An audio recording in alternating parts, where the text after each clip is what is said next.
Guys, so we're going through a bit of a restructure, and we're actually going to stop doing the show discussions. However, we will continue to do the artist interviews, and actually we want to focus more on that. So hopefully we'll be able to get you more and more content. And so yeah, that's basically what's going on. And so, we interviewed Celine Song this episode, so, please enjoy. Bringing the melody to Regarding Studios, we are so proud to have Endlings playwright Celine Song. Welcome. Hi. Sorry for the pun.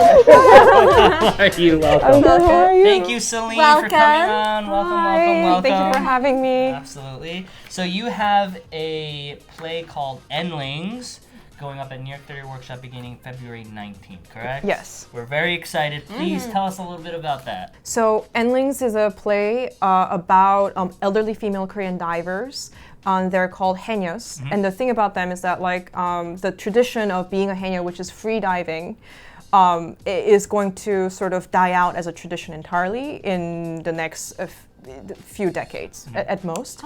Which is why most Haenyeos are much older, because there are no younger generation that is really coming up, and a part of it is part of the reason is economic also, but also it's about how now you can farm seafood, and you don't actually need to have literal women diving into the water, right? But what they're able to do is really extraordinary. So the play is really about that, and the play that's happening at New York Theater Workshop is going to have a body of water on stage. It's going to have a swimming pool on stage. Wow. Yeah. So cool. So, and this is a production that we had a world premiere at ART in Cambridge, and it's now moving to a New York Theater Workshop. Yeah. So, Super exciting. Yes. Yeah. Super exciting. Yeah. That must be also kind of a relief for you in that you're using the same team, the same set, and able to bring it. So It's a little it's not as jittery for you, but it's something Totally. you've come to expect. Of course, yeah. Well, I think that it's the production at ART was my world premiere. So, and this is going to be my New York premiere. But it is same designers, same cast, same director. Oh, that's great. Yeah. When you find Same pool. Yeah. When you find a great pool, Totally. bring it with Yeah. you. Yeah, that's Oh, great. Can't wait for that. Yeah. So you've written several plays, but this play, Endlings, from what I know, this is your first play exploring your Korean heritage. So we were just curious, how was that for you? How was the journey, and how did this play come to be? Totally.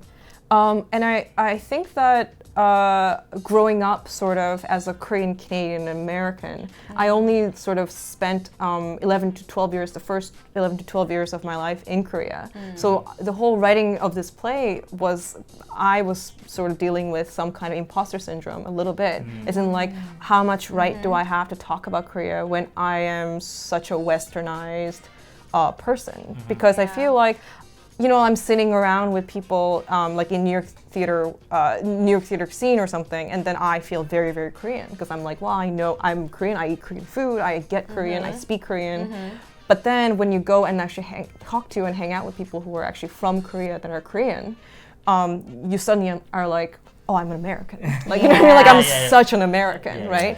So that was something that I was sort of contending with that. But the other thing that's surreal is to talk about my plays that happened before this play as not Korean also feels odd, because I am Korean in whatever way that I am. So for me, anything that I was writing, it was about whatever I saw about the world, So it feels weird to be those were not Korean plays, and then this was a Korean play. But you're Korean, so therefore, intrinsically. Exactly, That yeah. makes a lot of sense. I heard that for Endlings, you were writing it.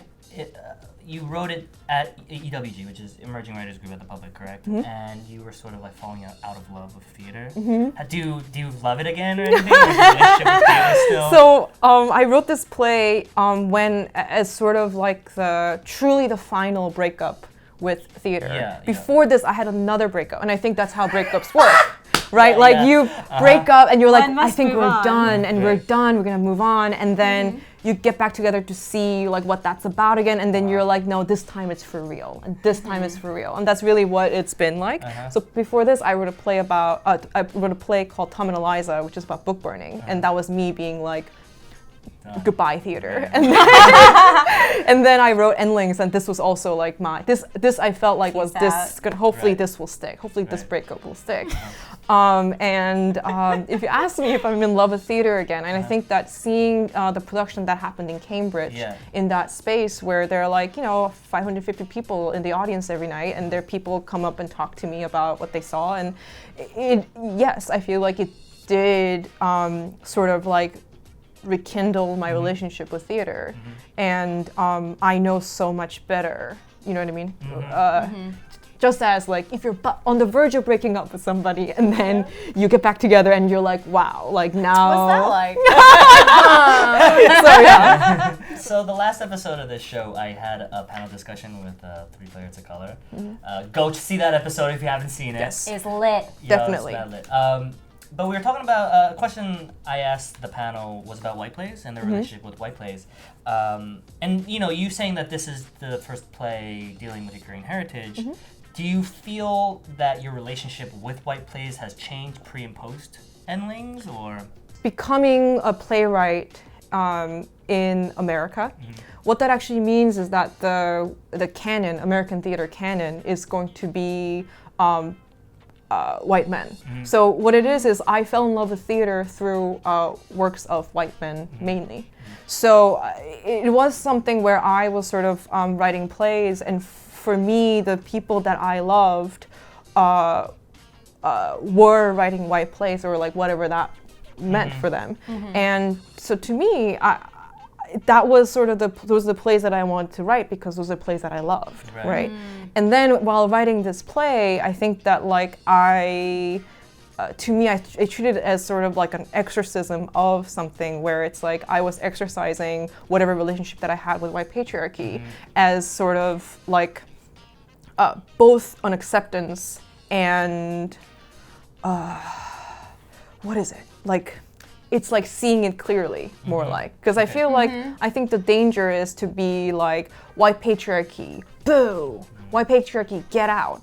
Because a part of that ends up being that like, because that's what fed me, that's what raised me, it's really hard for me to then love myself or to love a part of me that is so steeped in white patriarchy that is really hard for me to like extract that part of yourself. And I see this happen often, which is that like, like I would sometimes talk to artists of color, students of color, and they would sort of come up to me and they would be like, I don't know what to do with the way in which that I was raised by white patriarchy and in the way that I treat it as a norm and I treat it as a reality. There's something that like, and I really hate myself for that. And I'm like, well, the problem is that like by hating yourself for that, which is just something that happened in your life, you can't accept or love yourself in the way that you exist now. You are not just Korean, you are Korean American. And part of that is that America is white patriarchal state. So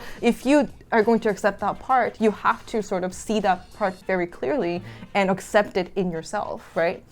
And this does not mean that like you see it in yourself, accept it in yourself, and then you go like, all right, that's fine, right? But by seeing it clearly, then you can actually contend with it and deal with it and decide what part of it that you, like how you're going to deal with it every day, right? So, I don't know. Interesting. Yeah. Good. It's like the first is it stage of grief? Is it admitting you have a Totally. Yeah. problem? Yeah, For sure. and also Yeah. by hating it, you sort of make it a center of your life. And I think that is actually, I found that to be very problematic when that ends up being the center of your dialogue, that white patriarchy being the center of your dialogue because you hate it and you want to like throw it out. Yeah, Do you know what I mean? I see what you're saying. So like, Yeah. like a staircase versus like a galaxy or something, just something that surrounds. Sure. Yeah, just yeah. like if it's central, then you're never able. You just keep revolving No, around it. you as can't be opposed to free be from able it. to- Right. Yeah. No, And that makes I think sense. it's about finding that freedom in yourself, because to be free is not to be obsessed with it and to be like, I can't believe I hate it. You know what I mean? Because I feel like a part of being free from it is to see it clearly as it is, and then to sort of deal with it in sort of like a way that you exist. And that to me is sort of what also the play partly is about too. Yeah. So when you were an ESL student and you were becoming a writer who was writing in English, what was something that you were always striving for? I think that the way that I came out of being an ESL student was sort of this like very, very intense ambition to like kill it. So it was more a matter of, so it wasn't really something where I like did something like studied a certain way or something like that. It was more like a matter of survival or something. Like it was very much like, so I mean. Did you always want to be a writer? I think that I was writing for a really long time, and for a while I thought that I wasn't gonna be a writer because I sort of knew what it was like because of my father who's a writer and like freelance artists. My family is full of freelance artists, so I was like, I know what that is like. Maybe what I would like, you know what I mean? Like, so I weirdly know how hard it is. So I was thinking that maybe I would not do that. Right. And then I ended up. Doing it. And then here we are. And then here we are. Yeah. I can just imagine, because if you were here when you were 10, 11, so then you were already a conscious, articulate person, to not be able, so to still have like the intelligence and the ability, but not the intelligence, but not the ability. Right. That totally. must have been, especially for someone that writes, that must have just been like totally. Exactly. Yeah. Such a frustration. And I think that it's like because like I was writing since I was like really, really young. So to not be able to communicate or to not be able to write was, of course, like very, very, very intense because one feels stupid when one does not have the language, even though technically you know that you're not stupid, but you still feel like that because you're often misunderstanding things like that. So I think that, but I think it's one of the ways that like I really learned a lot from being ESL, and I also feel like my relationship to language is very specific because of that. If that makes sense. Like I feel like when I am writing, I am always sort of weirdly thinking about if the language needs to be less simple.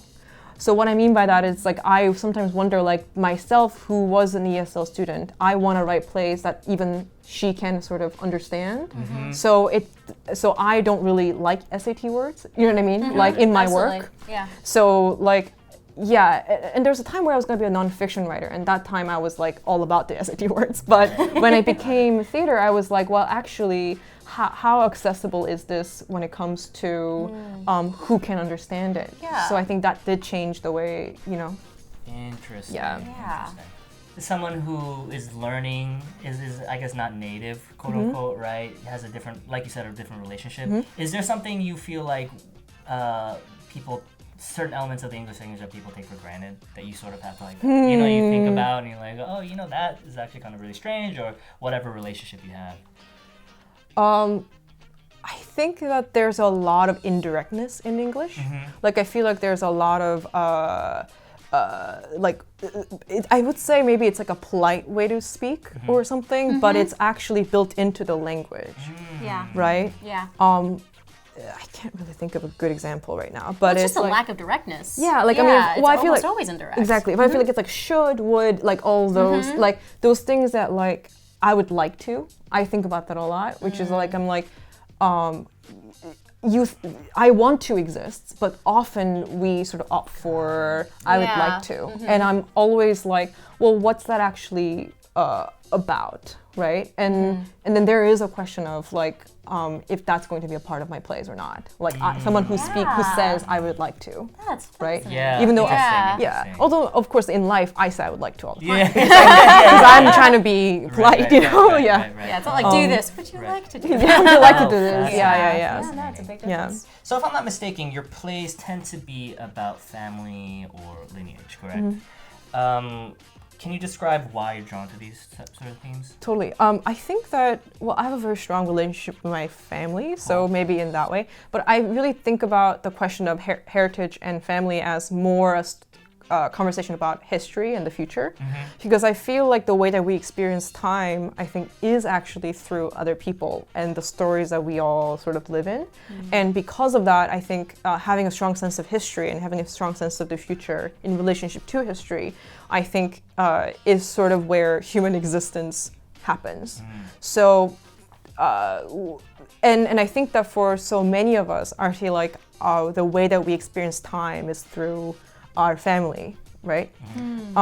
So I feel like in that way, I think that it ends up being that like the sort of the common denominator ends up being family, which is why I feel like not only do I write plays that are about family, I'm also, I think most people are drawn to stories about family, and sometimes it's not necessarily biological family, but it is about, sometimes it's like found families, but it is about the feeling of like, how we're going to all exist together, which I think is what family is. Cool. Yeah. Is your family in New York or are they in Canada? They're in Canada, they're in Toronto. Okay, cool. Yeah. Well, shout out to the songs. Yes, of course. But my sister is in New York cool. with me. Oh, that's nice. Yeah, she's a video game designer. Wow. And is a professor at NYU. Wow. So, yeah. All right. Casual. Casual, very casual. Yeah. Your sister. All right, good. Yeah. Good for you. So with your international background, I'm curious, what are some of the writers that, past, present, that inspire you? I think the way that I have experienced writers have been related to time. So it's really often about timing, right? There is, for example, like this author Hermann Hesse, who is like, and who's a novelist who like people say you have to read Hesse when you're like younger, because otherwise the timing sort of makes it like that's when it takes. Does that make sense? Yeah, right? coming of age and Exactly. Yeah. So I think that in that way, I think there are people like Carol Churchill, like Bertolt Brecht, and people like that who were sort of like huge for me in sort of college and grad school. I can think of more. Oh, and then like of course like like Wallace Shawn. Who else can I think of? Oh my god. Yeah. So those are the people. I guess I'm talking about. J.K. I'm talking. Rowling? J.K. I'm Rowling. kidding. I'm kidding. I guess we're talking about playwrights, so specifically. It doesn't so, matter. Yeah. Yeah, it could be. Playwrights too. You know, I mean, if Hesse you- wasn't particularly. I mean, but Sorry. Oh no, he was not a Hesse play. was- He never yeah. wrote plays. So whatever Yeah, feels whatever. comfortable. But yeah. If you can give advice to people watching the show, maybe young, young artists, students, or perhaps a young you, if you can go back in time, is there any advice you would give them? So I get asked this question, and every time my answer is the same, which is that if you can do something else, you should. Like if you want to, if you can see yourself quitting, you should. And if you think that you'll be good at something else, you should just go and do that. Got it. And if your answer is, I actually can't do anything else, this is the only thing that I can do and only thing that I am willing to do, then I feel like it's important to remember that decision always. Because there's so few actual material rewards for you, or like the timing of the material rewards is not going to be what you want. Right. And I feel like we sort of like live in a world, and we grow up in a world where a person's worth and everything is sort of based on capitalism. So we are in a situation where like we can only really perceive ourselves in relationship to the market. So in that way, being an artist is the only space in the world where it is actually anti-capitalist, or your art has to be anti-capitalist. So you cannot actually make anything with the feeling that there's going to be some kind of a capitalist reward. And I think because if you're broke in New York, sometimes you just really want capitalist rewards, right? Yeah. So I want to eat. you want to eat, you want to rent, pay for an apartment. So it's like so it is those are very real things, but those things have to somehow have nothing to do with what it is on your screen, like what you're Yeah. working on, Right, what you're right, right. writing. So because of that, there are no material rewards that you can count on in being an artist. But the thing that you can count on is that you're going to have a lot of spiritual rewards that you wouldn't otherwise have. If you were in, I guess, going back in time and the place when you were like hated theater, like writing theater, like that breakup period, do you feel like you would have said something different to your younger self, or do you feel like it would have been the same? I think it would have been the same. Oh yeah. And I think that I was trying to figure out like there must be something else that I could be doing. You know what I mean? Yeah. But I wasn't sure. Got it. But it's one of those things where it's like yes, same exact thing. Yeah. All right. Well, your convictions are strong. Well, I feel like otherwise one can't really Yes. do Right. it. Yeah. Well, yeah. Yeah. All my theater professors are the same thing. Yeah. Every single one. Yeah. It's like, are you sure? Are you sure? Are you all sure? Are you So, all no, sure? Yeah. Right. Yeah, and if you are, then I feel like taking responsibility for that decision feels so important. I agree. And so what that means is like it's like you can't then be like, it's not happening for me because of this and this and this and this, right? Or like it is not happening for me, and therefore like it means this for my life. And I think it is super hard. Yeah, Especially like absolutely. if you're like if you're like a young person and then you've been told all of your life that you are talented, and which I think is majority of the population in New York City who is here to be a professional artist, right? Fair. So most of them, Fair. like most of the writers that are playwrights have been told in their high schools that they are the best writers and writers at the high school. So we walk in with this expectation that like our lives are going to work a certain way, where we're going to be the best writer in any given moment. But I think that like the thing to sort of remember is that like you're only as good a writer as the thing that you're writing at this second, which I think is really hard to also accept. Yeah. That's You know? important. Yeah. It's really hard. So this is our recommendation time. If there's anything that you would love to recommend. So I Give it to that center camera. If you Camera want one. it close, you can go to that one. Whichever one. So I would like to first of all recommend that you come see my play. Great. Go see The Youth Theater Workshop. True. It opens March 9th, but it starts previews February 19th. And when it comes to recommendations, I was thinking that everybody should watch Parasite. Oh yeah. And, Oh. and also Uncut Gems, which I Oh, loved. cool. Ah, Yeah. very good. Jessica, Eric Illinois, Bogosian's is great. that right? Sorry? Jessica, Illinois, Chicago. Yes, that is Yeah. that is what that is. Yeah, I exactly. love Yeah. that. I love that. So I'm good. trying to Good call. memorize that, but like, God, damn, I Yeah. can't You get that you last see part. it? I saw it. Yes, I loved so it. of course, good. so great. I loved it. That's So great. good. Yeah. Amazing. Took a couple years off my life. Yeah. Anxiety. All right. Well, Yeah, great. Celine, thank you so Thank much you for so coming much for on. coming. for having me. Such a Great. great interview. Thank you so much. Thank you. Thank you. Thanks for watching. Please like and subscribe. It'll help me get better skin. I swear to you. Please like and subscribe. I need it.